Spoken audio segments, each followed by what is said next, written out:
Welcome to the Aerospace Executive Podcast, featuring in-depth conversations with executives, leaders, influencers, and journalists in this dynamic, high-stakes industry. Hosted by Craig Picken, founder of North Star Group, the boutique executive search firm for the aerospace industry. You'll learn how top aerospace executives are developing their people, competing for talent, overcoming challenges, and adjusting to industry trends to drive growth and profits. And now, let's join your host, Craig Picken. Hey, welcome to the Aerospace Executive Podcast. As always, I'm Craig Picken. Today I've got Mark Green with me. He's the CEO of Performance Dynamics Group. Mark is a business coach, CEO coach. He helps CEOs of mid-market companies with their business processes. He's also an accomplished author. His book is called Activators, A CEO's Guide to Clear Thinking and Getting Things Done. And he's also an expert at helping CEOs escape what he calls the growth trap. So welcome, Mark. Hey, Craig. Thank you so much for having me today. Tell me about the growth trap. What's the growth trap? The growth trap is this idea that just when you think it should be getting easier, it gets harder. And the reason is that as any organization scales, we scale typically in a linear fashion. We add, even though you may be adding a lot of customers over time, you're still adding one at a time effectively, or you're expanding to one location at a time, or you're hiring one employee at a time. But what you don't think about is that while the business is scaling on a linear fashion, the complexity inside the business scales exponentially. And that's what comes back to get you. And you start to pop on other people's radar, the competition. You start to feel more pain from maybe not having the right people on your team. You get into firefighting mode and put you in a very reactive place. And all of these things make it feel like you're spending more time operating the business as it grows, when in the back of your mind, you're thinking, wait a minute, I've already achieved some mark of success here. Shouldn't it be getting easier? Shouldn't I be having more time and freedom? Which is why I got into this gig in the first place. And as a result of all of that, you end up neglecting the number one thing that you should never be neglecting, and that is your own growth and development as a leader and the growth and development of your leadership team, because you're so busy putting out the fires that you just don't have the time properly to invest. And this is where we get to this law that I've identified and developed, and it's this very simple, immutable law that I've never seen a business with a sustainable growth rate that exceeds the growth rate of the people running it. Interesting. So what you're saying is people they spend too much time working in the business versus on the business, fighting fires, too much firefighting, not enough strategic thinking. And what's the best way to overcome it? Well, the best way to overcome, well, there's not a simple answer. The answer starts with who. It always starts with who, and I'm sure you'll be happy to hear that. You got to make sure you get the right people on your team.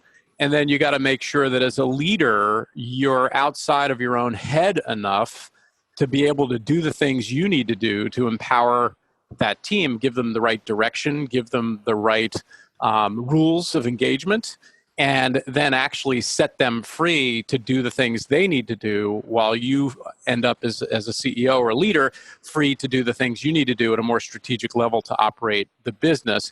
And it's this getting out of your head idea that led me to write the book Activators, because I felt like there's an awful lot of good process and literature out there around the what you need to do in a business and how to do it, right? So for example, you need to have a strategy. How do you do a strategy? You need to have a good hiring process. How do you do a hiring process?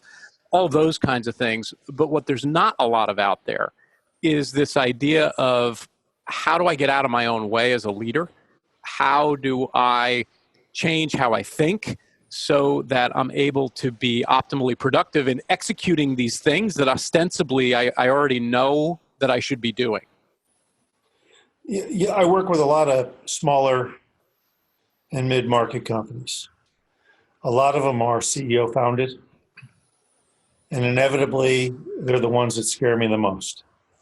CEO wants to bring on more people.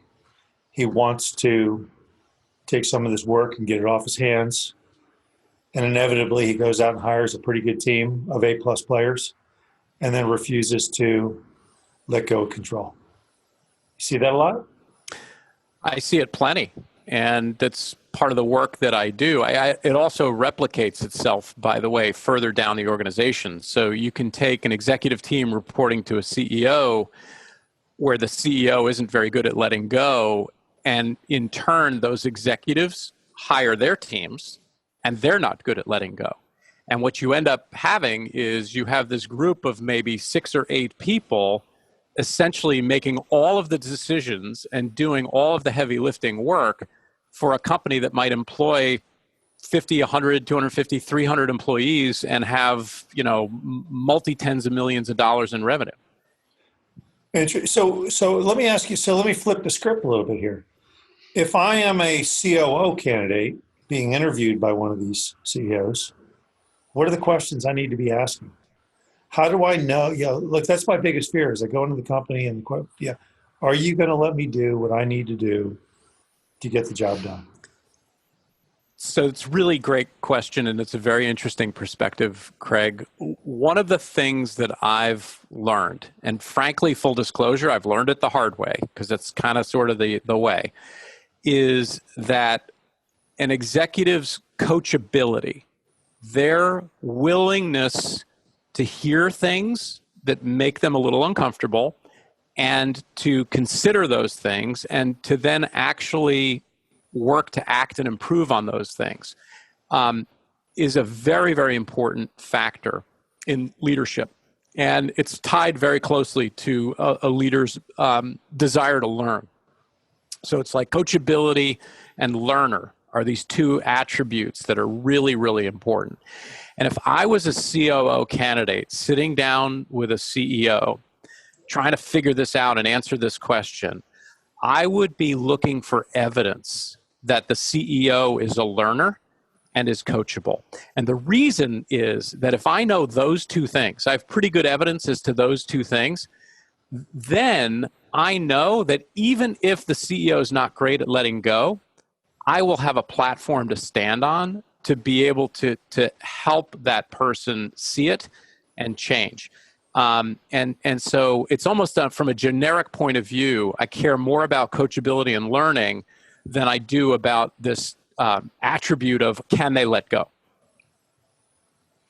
Interesting. So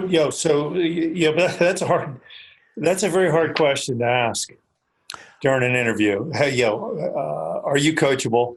Oh no, you'd never ask that. You'd never ask it that way. But I would ask a question. I would say, "What's the most impactful business book you've read this year?" Right. That's a great question, because if a CEO can't answer the question, my hunch is they're not much of a learner. Right, because it's already almost the end of May, so they've had 5 months they haven't consumed a business book. And if they haven't consumed a business book, I might say, "Okay, great. What industry conferences have you been to in the last 12 months, and where has your learning been focused?"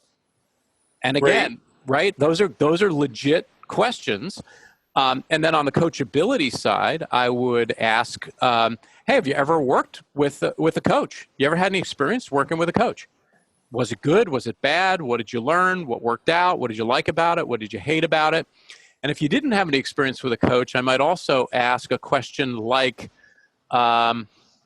when was the last time that someone who worked for you told you something about yourself that made you really uncomfortable? Interesting. Because the answer to that question could potentially then unpack the pathway to finding out whether this person is really receptive to feedback. Right. Interesting. Or quite frankly, the other question is if there's a board of directors involved. If I were to ask to talk to 2/3 of the board of directors, what would they say about your leadership? You bet. Style and your ability to grasp, your willingness to grasp new concepts. You bet. And quite frankly, it's the one thing that I tell executives, going in interviews, is that ask a lot of questions about the CEO. I learned the hard way as well. Took a position, and the guy who hired me had no idea and nothing. Wanted nothing to do with sales and marketing. But yet he wanted to make all the sales and marketing decisions. And you're like, well, what do you need me here for? I've spoken with multiple people who were hired as COOs, and then you find out, the CEO really doesn't want a COO.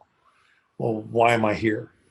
So, I tell executives up front, get these answers out of the way quickly, because you'll save yourself a lot of hardship down the road. Yeah. Yeah. And, all of those are cases where the CEO is in their own head too much, and they're either not being well advised, or they're not understanding how their mental models are preventing them, very ironically, from getting that which they want most, which is usually the ability to profitably scale their business. So, you talk about, when you see a CEO entering the growth trap, how does he recognize it or she recognize it? And what are the steps to get them out of it? I got to think mounting frustration is a big symptom. It is. It's certainly a big symptom. The first step, interestingly, is one of the activators from my book, activator number 5, that I call Change Your Neighborhood. And it's this idea that who you're surrounded by makes a huge difference in terms of how you're able to learn and accelerate, and actually how you're able to be challenged by other people. So what I found is a lot of CEOs who are in the growth trap are operating in what I call comfort zone networks. They have networks, and they may have peer groups that they're a part of, or learning groups, or things like that. But all the people in those groups are in roughly the same place as they are. And there's nobody who they're regularly interacting with who is in a position of significantly more accomplishment than that CEO. And my rule of thumb is you want to be surrounded by people who really threaten your ego, quite frankly, when you get in the room with them, because you just don't know what the next question's going to be, and they challenge the heck out of you. And so there's this inherent discomfort in being around these people. And that, to me, is one of the first steps in this process of getting out of the growth trap, is you got to change your neighborhood. And for some CEOs, hiring a coach could be the first step, because by definition, the right coach is going to be that person who has the ability to make your ego very uncomfortable when you're in the room with them. And they're not doing it out of spite or malice. They're doing it because it's good for you to learn how to handle that, so that you can hear the things you need to hear, and then begin the process of learning and growing from there. Yeah, there's a great article I read, and I can't remember where I found it, but a guy talked about leaning out the window. And he said he would just lean out the window. He'd look out the window. He was a Hollywood guy, and he, kind of a junior director, producer. And he would lean out the window, and when he saw Ron Howard walk by, he would yell out to him, "Ron, you and I have never met, but I want to know you."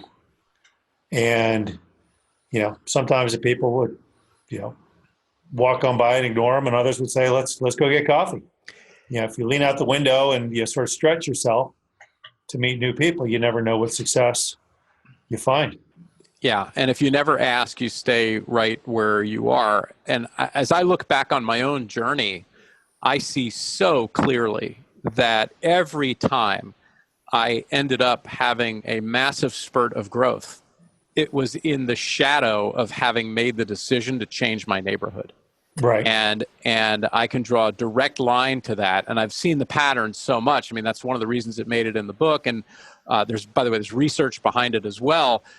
And I just find myself always looking to change my neighborhood. In fact, it's one of the ways I got Marshall Goldsmith to endorse the book. Marshall Goldsmith's one of the premier leadership thinkers and authors and speakers on the planet. Mm-hmm. And I had no relationship with him at all. But I knew that I wanted to be in his neighborhood. And so I found a way to connect with him. And long story short, he came to endorse my book. How did you end up meeting? I mean, that's a pretty big, look, he's a pretty accomplished guy. And this is what, a lot of business owners, especially, in my, even in my business, you're stretching out and you're trying to, you're trying to go reach the CEO to the stars, Jamie Dimon or whoever. How does somebody reach out to somebody like that effectively? I mean, well, so in my case, I had a friend of mine, a colleague and a friend who had written a book years ago that Marshall had endorsed. And I called my friend and I said, would you be willing to make an introduction? And he said, yes. However, just understand that, once I make the introduction, it's going to be up to you. And I said, yeah, that would be great. And I mean, the process took quite a bit of time. You have to be very patient with it, especially for people as busy as the Marshall Goldsmiths of the world. But the process worked. And he and I ended up speaking on the phone. And he agreed to endorse the book, and we worked through that process, and it went really, really well. But if I had let fear overtake me, or if I had in my own mind talked myself out of it, or decided I didn't want to take the risk, or any of those other things that the ways we get in the way of our own selves, then none of that would have happened. So it's never enough just to know somebody who's got the connection, but it's about, are you willing to do the things that you have to do, whether you're comfortable or uncomfortable, to get where you want to go. Yeah, I couldn't agree with you more. Telling people to stick their neck out into the discomfort zone, getting way into the discomfort zone, is the best thing you could do for yourself. If you're not feeling uncomfortable, at some point this week, there's something wrong. You're just not pushing the envelope a little harder. Yeah, hard. Yeah, You're not pushing the envelope and by hard. the way, if you're a CEO and you're not doing that, then I can guarantee you no one on your team is doing it either. Yeah, because you've got to be leading that parade.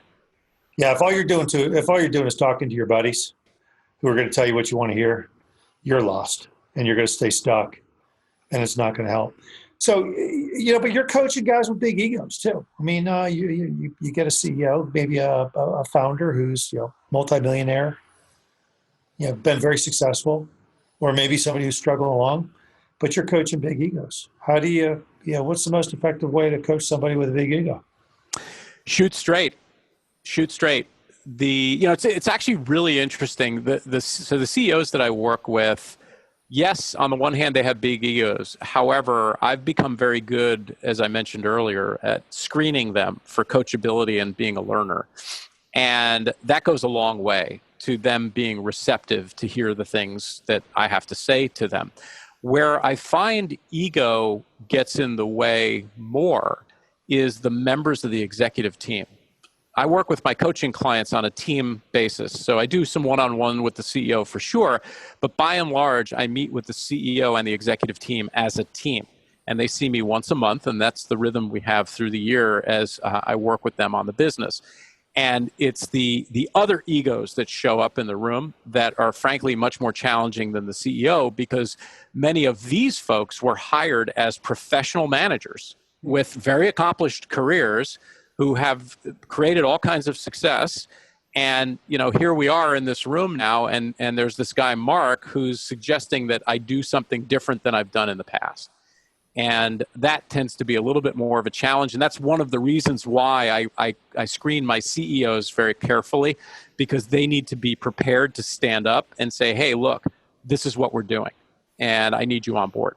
Yeah, there's nothing worse than the guy or girl who's like, I work directly for the CEO. I'm like, okay, do you want a medal for that? You report directly to the CEO. Do you want a medal? Big deal. Right. What are you doing? It's great that you're working for him. What are you doing for him? And are you helping him or her learn and improve and grow the business? Yeah. And my style is, if you're a client of mine, whether you're an exec or the CEO, I shoot straight. I will tell you my truth. I will tell you what I believe you need to hear.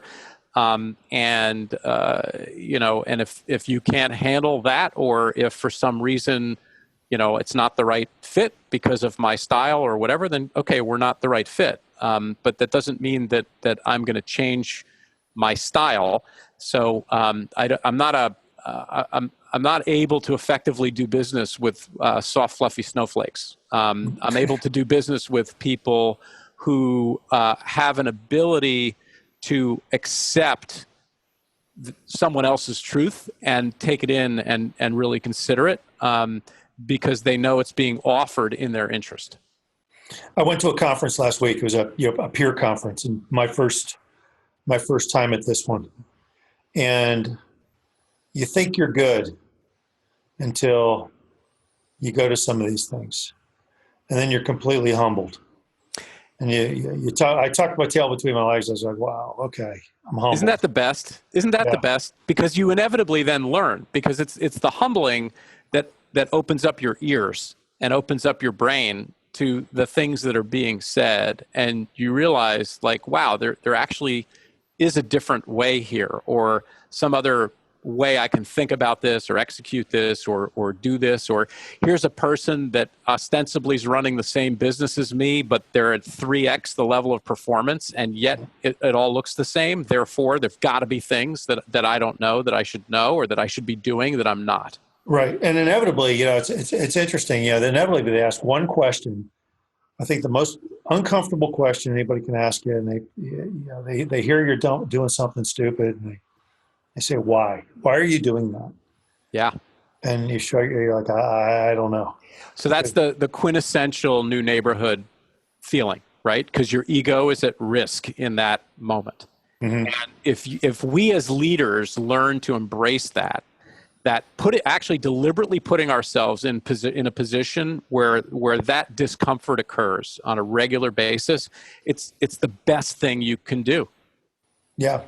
Where do you find, when you tell your CEOs, your business owners, where do they, there's got to be good peer-to-peer. I mean, was the YPO, Young Presidents Organization, is great for those under 50. But say you say you have a fellow who's 55 years old, 60 years old, he's 10 years starting his own business. He can't join YPO. Where do they go to get the right mentorship and fellowship with their peers? Sure. So for those with revenues less than about $10 million, EO is a great organization, entrepreneurs organization, and there's local chapters all over the world. It's a global organization. And the core of EO is the forum, which is essentially a self-moderated peer group. YPO is next, as you mentioned. In general, that's for businesses larger than 10 million, although there's plenty of businesses in EO that are larger than 10 million, but there is an age cap on YPO. It's Young Presidents Organization, so it's the Y that's the killer there. And for others where there aren't local chapters, or EO or YPO isn't quite a fit, there are plenty of organizations that run peer forums. One group is called Renaissance. It's an international franchise that they have forums around. There's another one called the Business Roundtable. But if you look up executive forum on Google, or peer forum or peer groups for executives or CEO peer groups, you're going to turn up a bunch of options in your geography. And then, like everything else, you have to go out and shop around, because the worst thing you could possibly do is align with an organization with people who make you feel good socially, but again, they're not really putting your ego at risk when you're in the room with them, because then it becomes a coffee klatch, and you feel good because you're in a forum, but it's fundamentally not advancing you. Mm-hmm. And the real downside of this, and I haven't touched on this yet, Craig, and it's critically important for your listeners to understand, the real downside to being in the wrong neighborhood is that those people tend to share your fears and your phobias and your biases, because they're roughly in the same place as you are. And so even if you were to go to that group and say, hey, I've thought of this really new innovative plan, it's going to require this investment, here's the risk to it, here are the benefits to it, I really would like your feedback on this. The odds are very high that the wrong neighborhood is going to give you feedback that mirrors your own fears. Yep. And that's going to kill the idea on the spot. Whereas in the right neighborhood, you might get a very different series of questions that comes back at you from that presentation. You know you're in the wrong neighborhood. And look, from experience, you've done it too, as have I. You're the wrong neighborhood. I wouldn't do that. That's not right. You may lose something. You may lose a lot of money. The cost of that is crucial, et cetera. The right neighborhood challenges you. Hey, that's a good idea. What kind of ROI do you think you could get if you did it? If you tweaked it a little better, do you think you could get a little more? Here's some people you need to talk to who can help you. Yeah. Along those rounds. It's just, it's amazing to me. I call him the Dr. Knows. Why would you do that? That's a dumb idea. And you should be getting the exact opposite, which is that's an interesting idea. What would it look like for you to 10x it? Yeah. And look, and this, we're talking a lot at the CEO, president level too. But you think about, a 30-year-old executive up and coming, late 20s, early 30s. Maybe a manager, wants to be a director, et cetera. The manager or director doesn't get the best advice from other managers or below or directors. They get the best advice from the VPs and the C-suite. The question is, are you willing to reach out to those people? Yeah, the concept of change your neighborhood applies to us all the way, literally back to high school. And it's like if I knew then what I know now, but I didn't figure this one out until probably about 20 years ago, and it's been a great ride since. Yeah, you slap yourself in the head. You're like, why didn't I think of that? And but it's all a learning experience. Yeah, and I have a great story in the book about how I discovered this concept of change your neighborhood, and I'll tease it and say there was some real estate advice that I got from my grandpa Ben, my maternal grandfather, that led me down the path over time to realize that he wasn't really giving me real estate advice. I always love, obviously just because of my job, I'm on LinkedIn a lot. And I always see the one thing out there, and I hate it. And it's, the CFO says, why are we spending all this money on training when people will get it and leave? And the CEO comes out and says, well, what if we don't spend it on training and they stay? It's obviously the CEO is always, or the CFO is always the guy. And I think that everybody should look at business from a different realm. And it should be, what are the possibilities if we do this? Nothing should ever be a no. It's, what are the possibilities if we do it? If we take this risk, what are the possibilities? Or if we make this investment in our company, in ourselves, no matter what you're doing in life, what are the possibilities? The best decisions come from natural tension. And for example, there should always be tension between an organization's head of sales and the head of operations, or whoever has to deliver on that stuff, right? There should always be tension between, in this case, the CFO and the CEO, or even the head of HR, around what we spend on training and what the return is on that. Because from these tensions come very informed debates and very good, rigorous decisions. And that's important in leadership. So, to me, the meme on LinkedIn is oversimplified, because it's not like one is right and one is wrong. They're actually both right. And depending on the organization and depending on the resources available to the organization, it's you make a decision on the continuum of how you spend and how you look at training and development and those things. It's not black and white. So we're actually missing the idea that conflict is good and conflict is healthy on a high performing team. Yeah, the worst conversation between a sales team and a finance team is, finance says this is a crappy deal. Go make it better. The best conversation is, hey, let's work on this deal together to make it better. Let's analyze it. Let's see how we can make it better, understanding where the customer is. That's collaboration, and that is that's how companies and people get better each and every day. Yeah, and this is a role I facilitate for my coaching clients, because I've never walked into a team where they would say, yeah, we're a dysfunctional team. I always walk into a team where they say, yeah, we're a pretty good team. And what I come to discover in most cases, socially, they're a good team. They like to hang out, they have fun together, they let their hair down, all of that. Mm-hmm. But when it comes to operating the business and making great decisions and applying rigor and accountability and trust and all of these things that make a team leading an organization highly effective, they're not such a great team. And there's work to be done there. And we do that work. Yep, that's awesome. How do people get a hold of you, Mark? So there's two ways. Number one is I'm on LinkedIn at Coach Mark Green, MarkGreen, on LinkedIn. And I post 2-3 times a week content that's pretty relevant and useful to CEOs and entrepreneurs running growing organizations. And the other is through the book site, which is activators.biz, activators.biz, biz. And from there, you can link to my speaking credentials, contact me personally, and also, of course, get a copy of the book, which is on Amazon, Kindle, Audible, Barnes & Noble, kind of anywhere you look.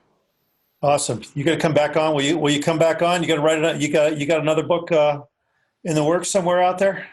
Somewhere out there, but not in the near term. But be happy to come back anytime you'll have me, Craig. I loved this. I really love this conversation today, and I really think the change your neighborhood. We got to come back and expand on this at another time. Well, hey, that's one of 8 activators, so we got 7 more to go. Let's go through all 7. You come back on 7 more times, and we'll talk about all of them. How's that? All right, Craig. It's been a pleasure. Hey, Mark. Thank you. Thank you for coming on, and I look forward to doing this again with you. You bet. Take care.